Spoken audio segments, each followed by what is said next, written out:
Ich bin gerade aus Berlin rausgefahren nach MacPom, um den Sommer ein wenig zu genießen und in der Natur zu sein. Und ich war gerade einkaufen und direkt neben dem Supermarkt gibt es ein Feld, auf dem man Blumen selbst schneiden kann. Und das wollte ich schon sehr lange machen. Ich bin häufiger hier. Und jetzt hatte ich zufälligerweise diese Woche einen Workshop bei Kati von Maypop in Berlin, wo man lernt, Sträuße selbst zu binden. Und ich dachte, das wäre jetzt der perfekte Zeitpunkt, um sich die Blumen zu holen und Sträuße zu binden.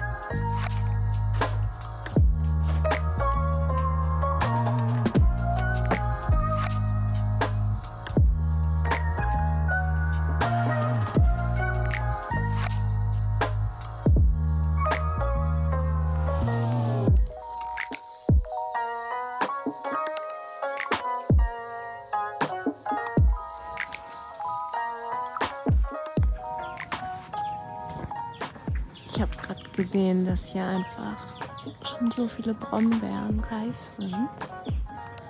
Ich dachte, vielleicht reicht es ja, um Brombeermarmelade draus zu machen.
Ich habe gerade so viel von dem Hefezopf gegessen. Jetzt habe ich ein bisschen Bauchschmerzen.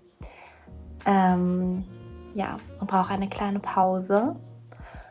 Ich musste mich jetzt reinsetzen oder ich habe mich reingesetzt. Draußen ist es ein bisschen zugezogen und kühler geworden und deswegen bin ich reingegangen. Ich habe aber auch noch genug Projekte, mit denen ich mich jetzt hier drin beschäftigen kann. Und zwar stricke ich zum einen diesen Body, der ist fast fertig. So sieht er aus. Da muss ich noch 2 Träger stricken. Und ich habe den aus einer Wolle gestrickt, der besteht, glaube ich, zu größten Anteil aus Viskose und dann noch einen kleinen Anteil Merino-Wolle. Und durch die Viskose, das ist, was ich mir erhoffe, ich weiß nicht, ob es so ist, erhoffe ich mir aber, dass es so ein bisschen kühl ist, dass man den tragen kann, wenn es warm ist. Und durch die Merino-Wolle hat man trotzdem so ein bisschen Stretch. Ja, ob es dann am Ende so ist, sehe ich dann erst, wenn ich den trage. Aber dadurch, dass der fast fertig ist und jetzt so ein bisschen die letzten Sommertage da sind und ich auch bald in den Urlaub fahre, wo es nochmal wärmer ist, möchte ich den gerne fertig machen, damit ich den dieses Jahr noch tragen kann.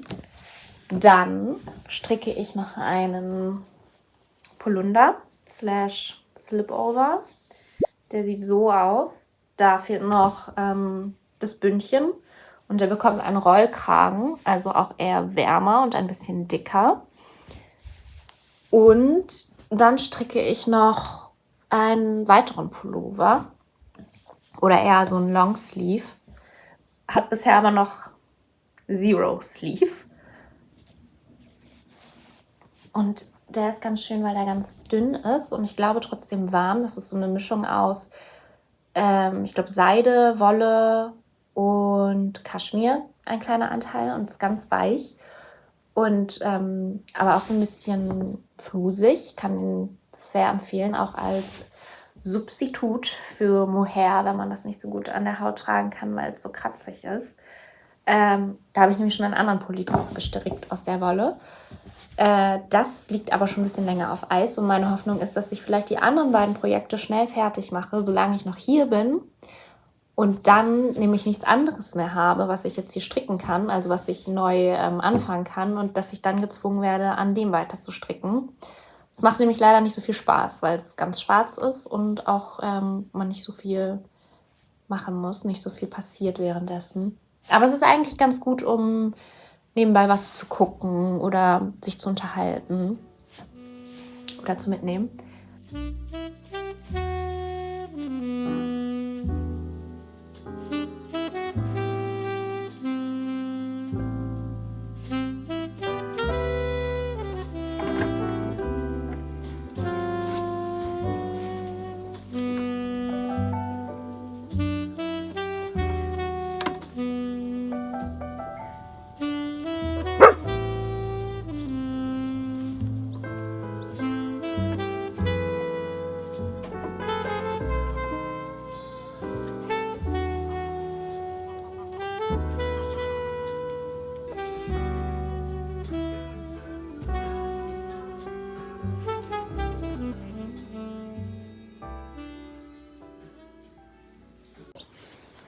Ich habe den Bodyphone noch fertig gestrickt, beziehungsweise ich habe ihn nicht fertig, aber alles, was gestrickt werden muss, ist fertig. Ich habe die beiden Träger fertig. Jetzt muss ich die zusammennähen und dann noch die Enden vernähen.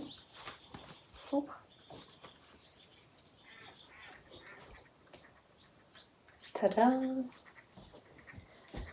Und mir ist aber leider aufgefallen, dass der Rücken ein bisschen sehr weit geworden ist. Ich muss wahrscheinlich hier hinten am Rücken nochmal einen Gummizug oder ein Gummiband einnähen. Und ich glaube, dann nähe ich es einfach ganz einmal rum, von hinten im Rücken durch die Träger und nochmal durch den Ausschnitt. Das mache ich aber erst, wenn ich wieder zu Hause bin. Ja, ich glaube, wenn ich es schaffe, vernähe ich auf jeden Fall noch die Enden. Und ansonsten koche ich mir jetzt was zu Abendessen.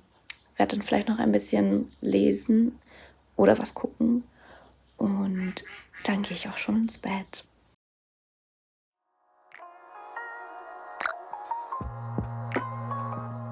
Heute Nachmittag werde ich meine Freundin Nina und ihre Familie besuchen. Die haben nämlich Nachwuchs bekommen und ich bringe ihr auch einen Strauß mit, von dem ich selber gebunden habe. Ich glaube, da wird sie sich sehr drüber freuen. Vielleicht binden wir auch noch einen Strauß zusammen aus den Blumen von ihrer Mutter. Und ja, ich muss aber gleich erstmal auf jeden Fall noch erst mit Nika rausgehen und dann hier in die nächste Stadt. Ich brauche nämlich einen Speicher, einen erweiterten für mein Handy, weil ich dort auch meinen ganzen Tattoo-Content drauf habe. Ich bin nämlich Tattoo-Artist und ja, ich mache da auf jeden Fall immer ein bisschen mehr Fotos und Videos, als ich eigentlich brauche und als ich auch im Nachhinein poste. Aber das nimmt mir dann am Ende des Tages immer sehr viel Speicher. Deswegen bin ich jetzt schon an meinem Limit und kann auch gerade keine Videos oder kaum mehr Videos aufnehmen, ohne irgendwas zu löschen. Und ich dachte, das wäre immer ganz gut, da einen extra Speicher zu haben für den anderen, für den Tattoo-Content. Der muss ja nicht ständig auf meinem Handy sein. Und vorher muss ich aber noch ein bisschen arbeiten am Computer. Ich bin nämlich auch noch zusätzlich Grafikdesignerin.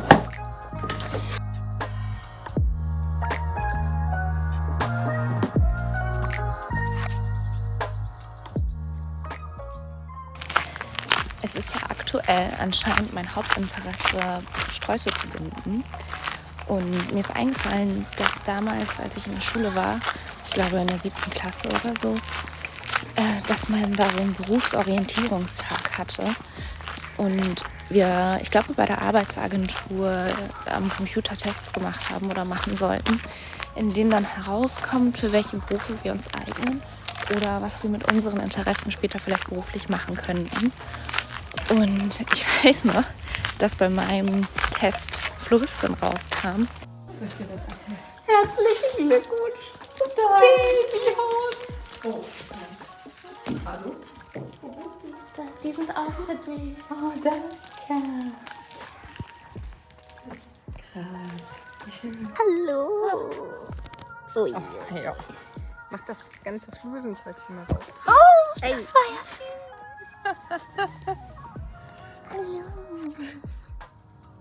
Oh, du gibst Pfötchen, fein.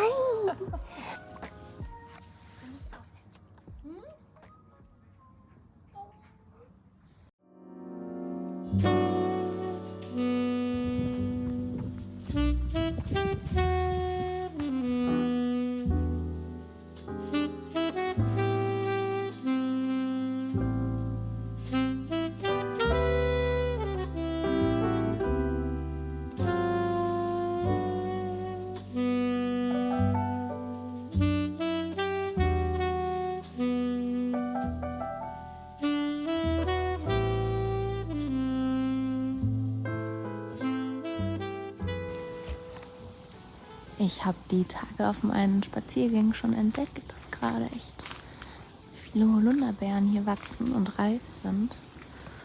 Und ich dachte, man kann daraus ja Saft oder Marmelade machen. Und weil ich die noch nie gesammelt habe und ich mir auch gar nicht sicher war, ob es auch wirklich 100% Holunderbeeren sind oder ob es ähnliche Bäume gibt oder Pflanzen, die so aussehen und die vielleicht giftig sind, habe ich mir natürlich noch ein YouTube-Video angeguckt.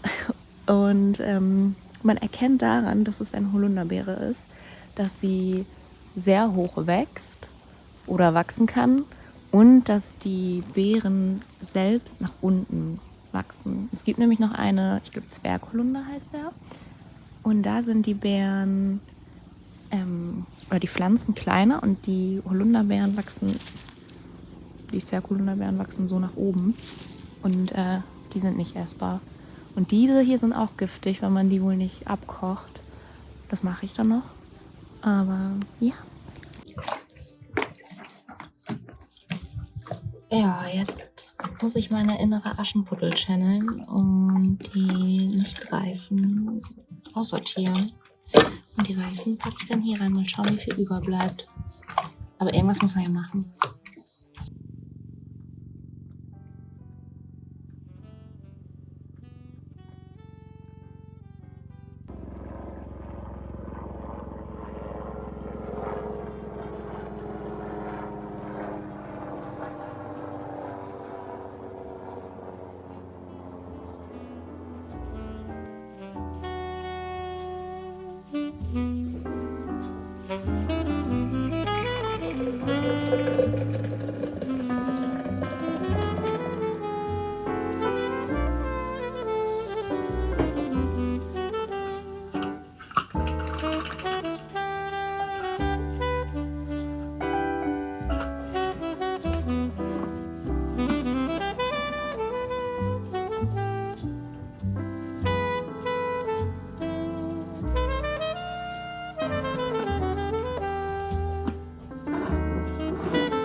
Es gibt eine Sache, die ich nicht verstehe.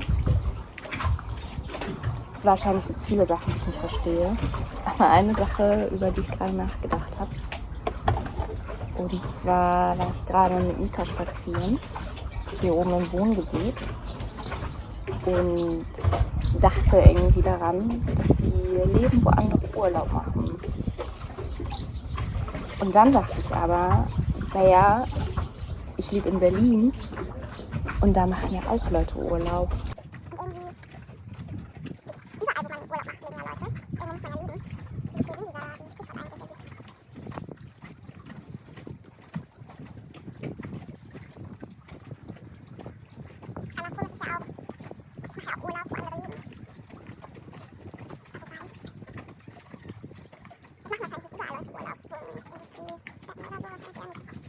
Da ergibt das schon wieder Sinn. Aber dafür, dass Leute, die leben, wo andere Urlaub machen, so häufig sagen, dass sie leben, wo andere Urlaub machen, machen sie aber keinen Urlaub, wo sie leben.